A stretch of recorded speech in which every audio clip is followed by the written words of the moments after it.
The railways these days are lacking that sense of brutal strength it possessed back in the 1960s. This isn't much the case for heritage railways. One such railway in West Somerset, with its rich selection of locomotives. We met up with two of the volunteers, Colin and Jeff.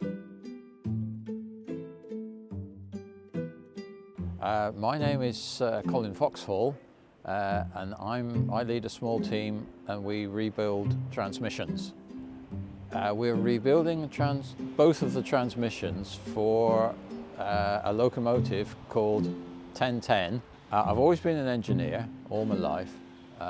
Started off with Meccano when I was 5, and I spent a lifetime at working in engineering.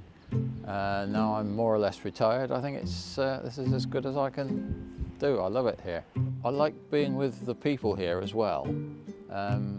They've all got their own story to tell, you know, they've all got a past, and they're generally great to work with. Oh, we turn up as early as we can and we have a cup of tea first of all. That's important because we have to talk about what we're going to do and how we're going to do it, and liaise with the other members who are not in our team about what they're doing, so we all know what everybody else is doing. And then we'll get on with some work. You've seen where we are and what we do. You know it's big stuff, and we have to be very, very careful when we're doing it because we could easily get ourselves injured, and that's the last thing we want. So we do our work very, very carefully during the day. The challenges are that nobody has really done this for a long time. So we're having to reinvent a lot of the methods, the engineering methods to do it. And some of them aren't appropriate in the 21st century, so we have to adapt for a modern working environment. It's all about safety all the time. During our tour, Colin allowed us to oversee the work being done on the transmitter. This transmission came out of the locomotive that holds the speed record from Penzance to Paddington, or Paddington to Penzance, one of the two. And there are two of these in the loco. One of them seized up at a diesel gala a couple of years ago, so we had to completely rebuild it.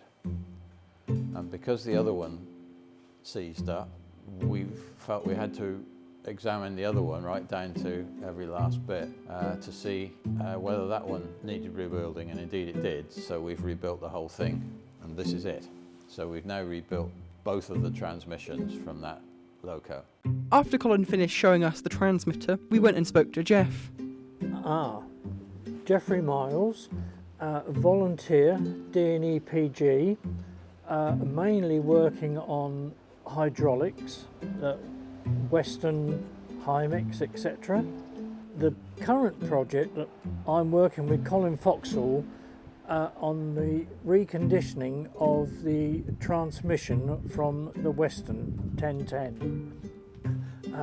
Back in the 1980s, I happened to go to Didcot Railway Centre, and I found that the Western 1010 had been moved there from Foster Yeoman quarries, and I met a guy and we were chatting, and so I then joined the group and started working on the Western while it was at Didcot.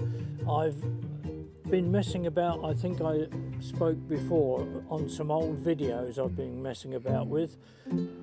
I think one of the notable things was where they were moving large stones up to Minehead for sea defence, and we were lucky enough to attach the Western on the front of the stone train, which is what they were used for many years ago, and took that through to Minehead. Very memorable, that. I'd just like to say it's a very good group, and I've enjoyed all my years actually working with them.